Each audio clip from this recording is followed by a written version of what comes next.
Taarifa kwa umma. Hii leo Oktoba 18 mwaka 2025, uongozi wa Young African Sport Club unapenda kutaarifu umma kuwa umevunja mkataba wa kocha mkuu wa kikosi cha kwanza Romain Folz.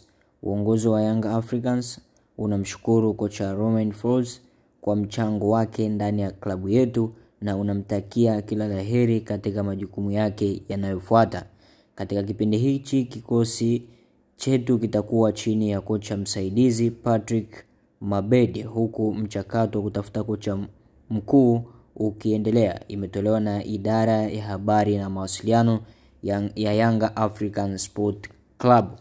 Na ndugu mpenzi mtazamaji wa Jazz TV, au ndugu mpenzi mtazamaji ambao unatazama wakati huu, ikumbuke kocha huyu amefukuzwa au amevunjiwa rasmi mkataba baada ya matokeo ya leo ya kichapo kwa goli 1-0 wakiwa ugenini.